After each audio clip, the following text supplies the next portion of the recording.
जय श्री कृष्णा, राधे राधे। नमस्कार दोस्तों, ब्रजनारी चैनल में आपका स्वागत है। अक्षय तृतीया का त्यौहार, जिसे आखा तीज के नाम से भी जाना जाता है, यह त्यौहार वैशाख मास के शुक्ल पक्ष के तीसरे दिन मनाया जाता है। आज के दिन किए गए कार्यों का अक्षय फल प्राप्त होता है। जैसा कि इसका नाम है अक्षय, यानी कि किसी भी चीज का क्षय न होना, इसलिए इस दिन दान पुण्य करने का विशेष महत्व होता है। आज के दिन लोग मथुरा वृंदावन परिक्रमा लगाने जाते हैं। पूरी साल में आज ही के दिन वृंदावन में श्री बांके बिहारी जी के चरणों के दर्शन प्राप्त होते हैं। आज के ही दिन जो मृत पूर्वज हैं, उनकी प्रसन्नता के लिए विशेष पूजा की जाती है। दोस्तों, इस दिन भगवान परशुराम की जयंती भी होती है। इसी दिन भगवान परशुराम का अवतार हुआ था। इसी दिन ब्रह्मा के पुत्र अक्षय कुमार का जन्म माना जाता है और इसी दिन महाभारत का युद्ध समाप्त हुआ था और द्वापर युग का समापन इसी दिन हुआ था। इस दिन कोई भी शुभ कार्य किए जा सकते हैं, जैसे कि विवाह, गृह प्रवेश, वस्त्र आभूषण खरीदना, घर जमीन वाहन खरीदना बेहद शुभ माना जाता है। दोस्तों, 2023 में अक्षय तृतीया का प्रारंभ 22 अप्रैल प्रातः 7:49 से है और अक्षय तृतीया समाप्त 23 अप्रैल प्रातः 7:47 पर है और पूजा का शुभ मुहूर्त सुबह 7:49 से 12:20 तक है। इस साल अक्षय तृतीया पर्व 22 अप्रैल को मनाया जाएगा। धार्मिक दृष्टि से अक्षय तृतीया के दिन दान पुण्य करना बहुत शुभ माना जाता है। साथ ही इस दिन सोना खरीदना बेहद शुभ होता है। अक्षय तृतीया के दिन प्रातः जल्दी उठकर किसी पवित्र नदी में स्नान करें। अगर आप ऐसा नहीं कर सकते तो घर में नहाने के पानी में थोड़ा सा गंगा जल डालकर उससे स्नान करें। ऐसा करने से गंगा स्नान का पुण्य प्राप्त होता है। उसके बाद सूर्य देव को जल जरूर देना चाहिए। आज के दिन पितरों के लिए दान किया जाता है, तो उसके लिए एक चौक पूरकर उस पर 4 दाने चावल के डालकर, क्योंकि कभी भी चौक खाली नहीं छोड़ते, उसके ऊपर कुछ चावल के दाने डाल देते हैं।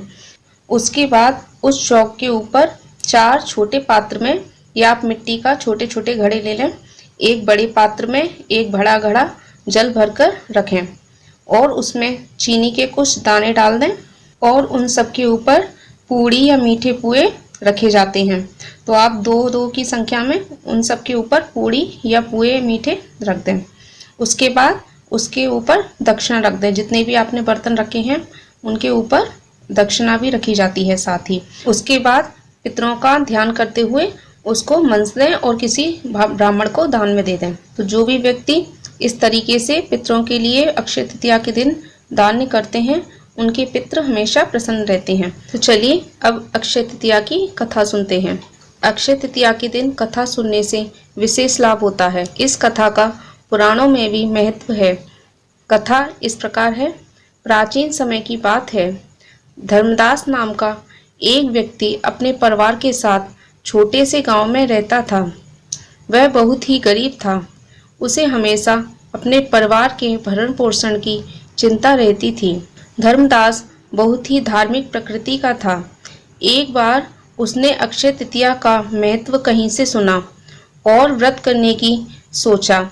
तो जब अक्षय तृतीया आई तो उसने प्रातः नदी में स्नान कर भगवान विष्णु, लक्ष्मी जी की विधि पूर्वक पूजा की।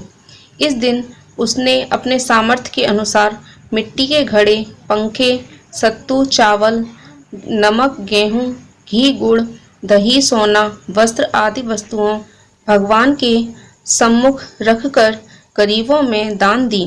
यह सब देखकर उसकी पत्नी और घरवालों ने उसे रोकने की बहुत कोशिश की, लेकिन धर्मदास ने बिना किसी के सुने अपना कर्म करता रहा और उसने ब्राह्मणों को कई प्रकार का दान किया। इसी प्रकार वह हर साल अक्षय तृतीया को दान पुण्य किया करता था। परिवार की परेशानी, बुढ़ापे के रोग उसे अपने कर्म से विचलित नहीं कर सके। इस पुण्य के प्रभाव से वह अगले जन्म में राजा कुशावती के रूप में जन्म लिया। कुशावती राजा बहुत ही प्रतापी राजा थे। उनके राज्य में सभी प्रकार के सुख, धन, हीरा, सोना, चांदी, जवाहरात आदि किसी भी प्रकार की कोई भी कमी नहीं थी। उनके राज्य में प्रजा बहुत ही खुश रहती थी। अक्षय तृतीया के पुण्य के प्रभाव से राजा को वैभव और यश की प्राप्ति हुई, लेकिन वह लालच के बस में नहीं हुए। वह अपने सत्कर्म के मार्ग से विचलित नहीं हुए और हमेशा सत्कर्म पर चलते रहे। उन्हें अक्षय तृतीया के पुण्य का फल सदा मिलता रहा। जैसे भगवान ने धर्मदास पर अपनी कृपा की, वैसे ही जो भी व्यक्ति अक्षय तृतीया के दिन यह कथा सुनते हैं, वह विधि पूर्वक पूजन व दान पुण्य करते हैं, उन्हें भी अक्षय पुण्य फल की प्राप्ति होती है।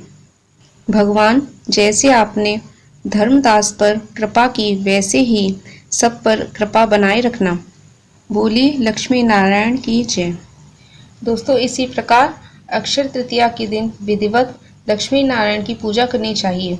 जैसे धर्मराज पर भगवान श्री हरि नारायण की कृपा हुई, वैसे ही सच्ची श्रद्धा से अक्षय तृतीया के दिन जो भी दान पुण्य धर्म करते हैं, उन पर भगवान की कृपा बनी रहती है। वीडियो को पूरा देखने के लिए धन्यवाद। जय श्री राधे कृष्ण।